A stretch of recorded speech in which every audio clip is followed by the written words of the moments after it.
It's important that I make the expectations and intended outcomes of this course clear from the very beginning.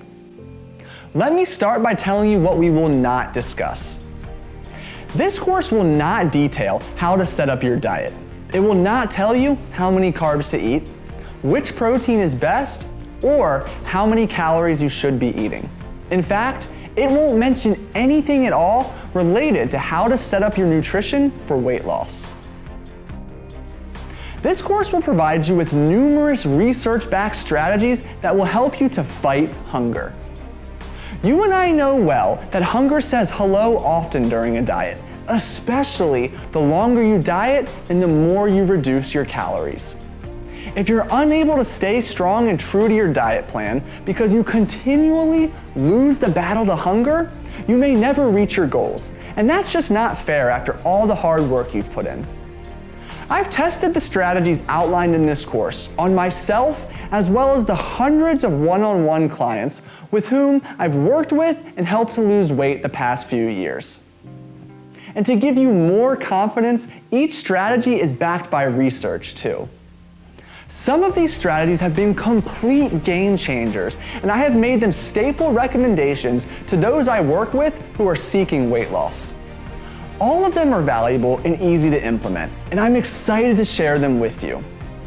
Being able to finish a diet strong could mean the difference between having the confidence to wear a bikini or not going on that vacation at all. Seeing 6 abs instead of 2, or finally fitting into those jeans you wore 3 years ago. No matter how perfectly constructed your diet is, hunger is inevitable. Fortunately, the information and tools outlined in this course will help you to keep it to a minimum during the day.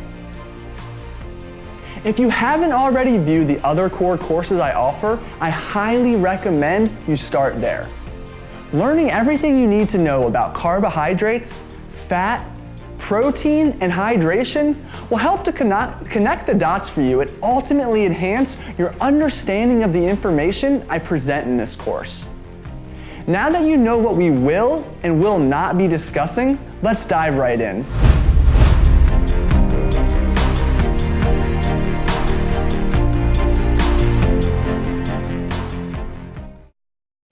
In this video, we'll further discuss the role your stomach plays in fighting hunger.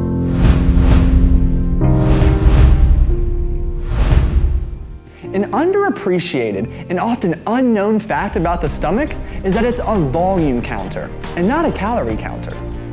This means that the volume of what enters it has a greater impact on how full you feel versus the number of calories that enter. Have you ever noticed how you can munch on a family-sized bag of chips without filling up, yet begin to feel full after just 1 serving of broccoli? The chips are ground into a fine paste in your mouth, and by the time they reach your stomach, they take up hardly any space. The broccoli, on the other hand, is high in fiber and water. Fiber slows digestion and helps keep food in your stomach longer. And if we take into consideration that broccoli is composed of over 90% water, it's no wonder it's such a filling food. As we navigate the advanced hunger fighting strategies in this course, you'll notice that many are aimed at either filling the stomach at the expense of very few calories, or slowing down digestion to the point that lots of food remains present in the stomach for a prolonged time. Both strategies take aim at the fact that your stomach is a volume counter. And as you'll see moving forward, they represent the foundation of many of the strategies we discuss. Why? Because it has a huge impact on fighting hunger. First, we'll turn our attention to the forgotten macronutrient and discuss its profound ability to fight hunger.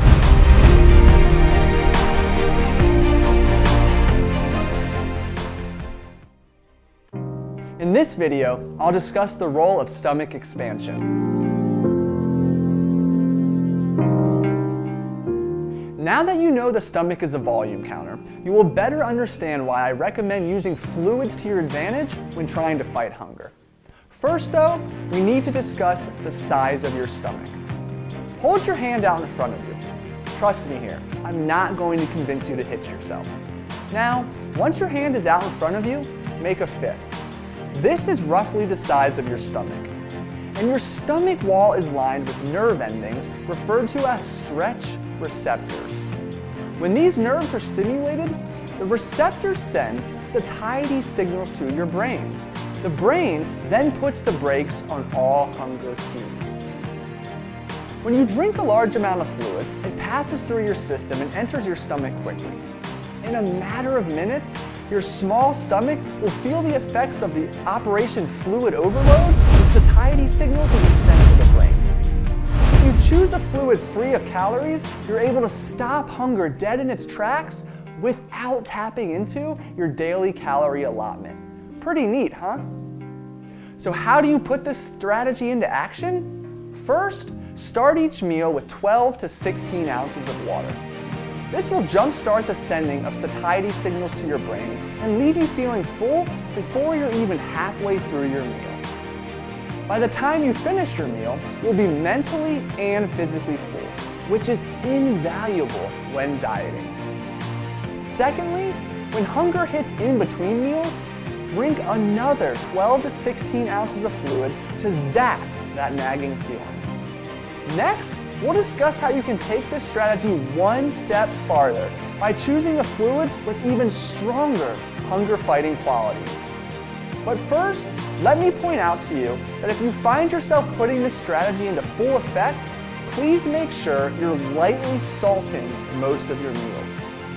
Drinking more water without simultaneously increasing your sodium intake can put you at risk for hyponatremia, a condition with similar consequences to dehydration and one that may prove to be even more dangerous if sodium levels dip too low. Thanks, you've made a salter happy. Now, on to the next hunger-fighting fluid.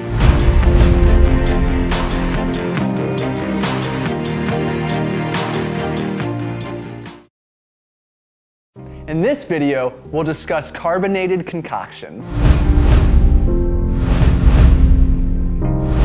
You now know that filling your stomach with a large volume of fluid is a surefire way to stop hunger dead in its tracks.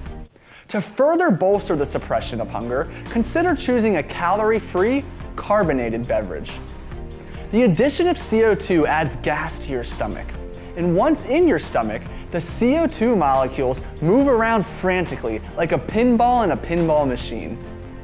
This not only takes up more space, but also further stimulates the stretch receptors along the wall of your stomach, and ultimately shuts down any further hunger signaling. Consider sipping on a diet soda or carbonated water between meals as a means of keeping a mellow appetite. Next, let's discuss one last strategy that capitalizes on the fact your stomach is a volume counter.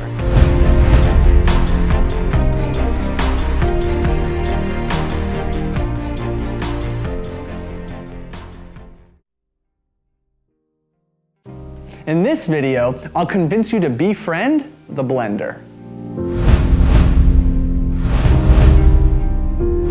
When you think about a blender, you most likely don't think of it as an awesome hunger-fighting tool. Blenders typically cook up high sugar or high fat concoctions, both of which aren't regular staples on your diet plan. Also, since the end result is a liquid, and you know liquids digest faster than solid foods, the thought of the blender helping reduce hunger might be further removed from your mind. But consider this. A blender not only incorporates all contents you add to it, but it also adds a ton of air. This air further increases the volume of your shake, which, as you now definitively know, further helps suppress your appetite. And if you add ice, and I recommend you add a lot of ice, you further increase the volume of your shake. Last time I checked, both air and ice were calorie-free.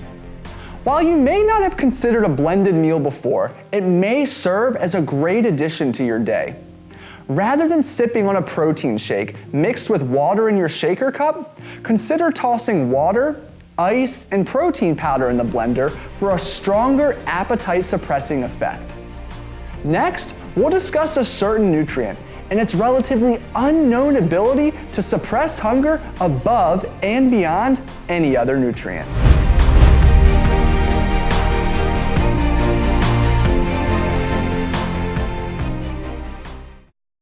In this video, we'll discuss a super fiber. Fiber is an indigestible starch found in plant-based foods. High fiber foods include oats, whole wheat breads, pastas, tortillas, and bagels, as well as fruits and vegetables. Fiber works to slow down digestion, which helps to boost fullness and steady energy levels for the hours to come. But you're probably already aware that eating a high fiber diet can help keep your appetite in check. If you're not, check out my video course that details everything you need to know about carbohydrates for more information.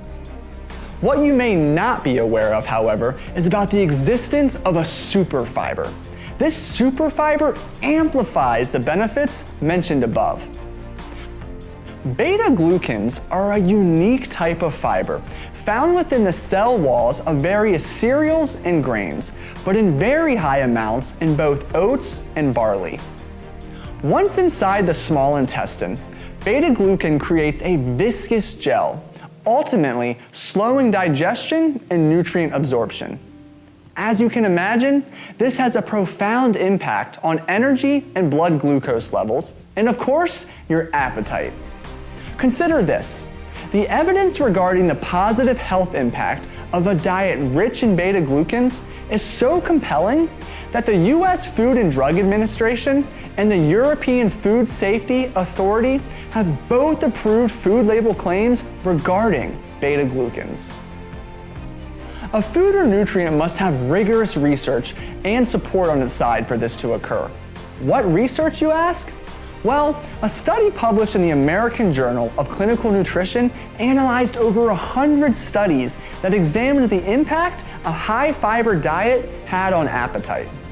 And researchers concluded there is evidence that beta-glucan from oats or barley or a mixed high fiber diet may decrease appetite more frequently than other fiber types. In addition to the strong gelling properties of beta-glucan, it also triggers the release of the appetite-suppressing hormone cholecystokinin. And the more beta-glucan you eat, the more cholecystokinin that is released. So what does that mean for you? Well, it means you should strongly consider incorporating oats or barley into your daily routine. This small decision may have a big impact on your appetite. Both grains taste great warm and cold and can be eaten any time of the day. Check out some of my favorite oat recipes if you're struggling with the creative ways to eat more beta-glucan.